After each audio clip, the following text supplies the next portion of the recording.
Bismillahirrahmanirrahim. Assalamualaikum warahmatullahi wabarakatuh. Perkenalkan, saya Ansar dari SMA IT Ibnu Sina Makassar, CGP Angkatan 10 Provinsi Sulawesi Selatan. Pada kesempatan kali ini, saya akan mencoba untuk memberikan kesimpulan dan refleksi modul 1.1.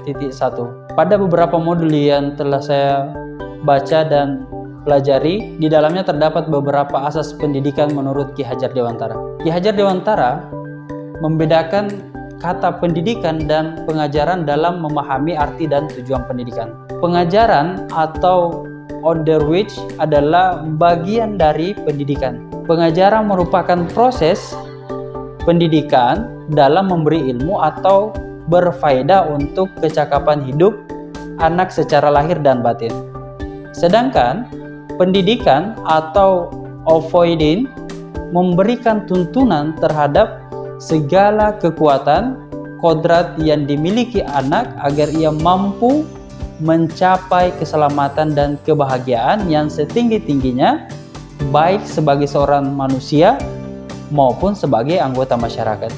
Jadi di sini pendidikan dan pengajaran merupakan usaha, persiapan dan ketersediaan untuk segala kepentingan hidup manusia, baik dalam hidup bermasyarakat maupun hidup berbudaya dalam arti yang seluas-luasnya. Pendidikan adalah tempat persemaian benih-benih kebudayaan dalam masyarakat.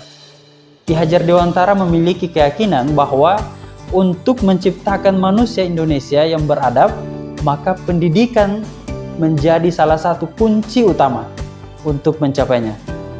Pendidikan dapat menjadi ruang berlatih dan bertumbuhnya nilai-nilai kemanusiaan yang dapat diteruskan atau diwariskan. Ki Hajar Dewantara itu pernah mengibaratkan bahwa peran pendidik seperti seorang petani.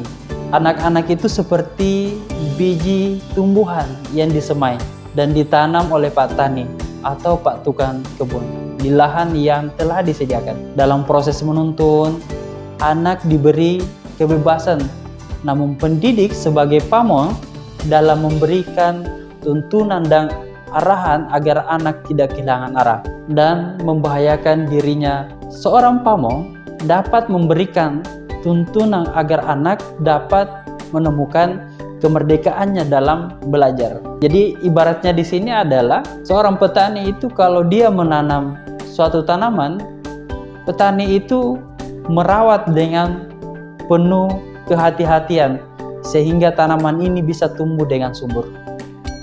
Sebelum saya mempelajari modul 1.1, saya berpikir bahwa siswa itu ibarat kertas yang kosong yang belum diisi apa-apa. Sehingga pendidik punya kewenangan sepenuhnya untuk menorehkan apapun yang ada pada kertas itu.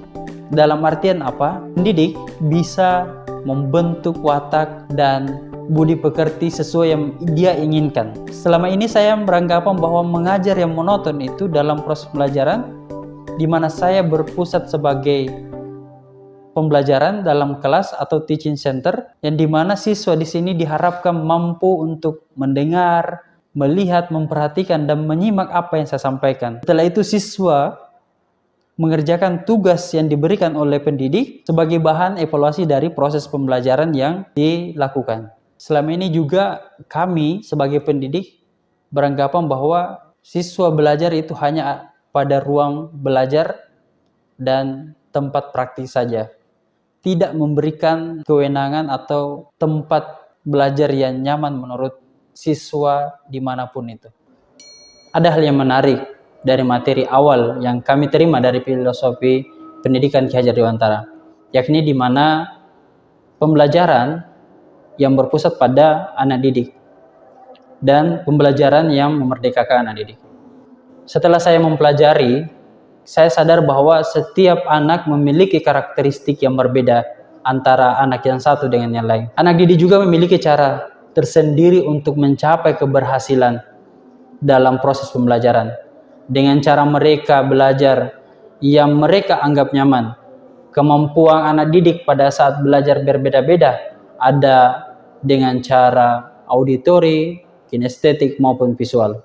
Kemudian setelah saya mempelajari materi ini, kami sadar bahwa selama ini saya salah dalam menerapkan proses pendidikan, yakni kegiatan belajar mengajar, di mana saya menganggap bahwa saya sebagai pendidik menjadi pusat dalam proses belajar mengajar. Siswa hanya senantiasa menyimak, memperhatikan, dan mendengarkan apa yang guru mereka jelaskan. Setelah itu siswa diminta untuk memberikan atau mengerjakan tugas atau soal latihan sebagai bentuk evaluasi keberhasilan kegiatan pelajaran. Ki Hajar Dewantara mengajarkan kami bagaimana memperlakukan anak didik sebagai manusia, makhluk dan benda hidup dalam kegiatan pembelajaran. Bagaimana kita memberikan kebebasan kepada mereka, baik lahir maupun batin, kepada mereka dalam belajar sesuai dengan kodrat mereka, yakni potensi dan karakter mereka.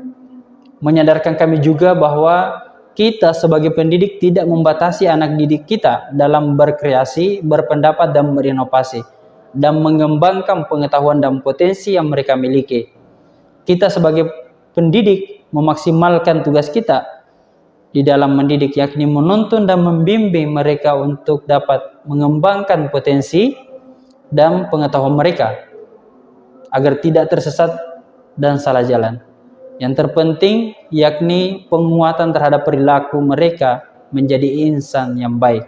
Kita sebagai pendidik dalam melaksanakan proses pendidikan memiliki peran besar, yakni dalam hal menuntun mereka untuk mencapai keberhasilan dan keselamatan setinggi-tingginya sesuai kodrat mereka. Salah satunya mungkin adalah merubah model pembelajaran, strategi maupun pendekatan-pendekatan dalam proses pembelajaran.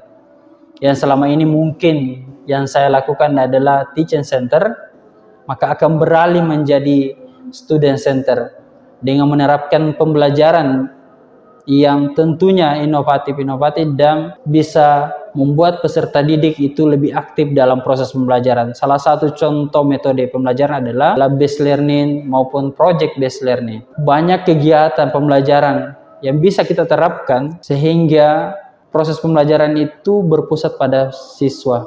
Salah satunya adalah dengan cara berdiskusi. Di dalam berdiskusi mereka diajarkan bagaimana bekerja sama, bagaimana membuat pertanyaan yang terbaik, kemudian bagaimana mendisiplinkan diri dalam kelompok. Ruang belajar pun tidak hanya dibatasi dengan ruang kelas saja atau ruang praktik saja di sekolah. Mereka bisa belajar langsung di masyarakat, di lapangan, di dunia usaha, dan di dunia industri. Peran guru di sini adalah memberikan stimulus, memberikan rangsangan atau pemantik di awal pembelajaran. Beberapa referensi yang pernah saya baca bahwa keberhasilan pembelajaran itu dilihat dari awal. Bagaimana seorang guru memberikan apresiasi materi-materi dengan kehidupan mereka sehari-hari.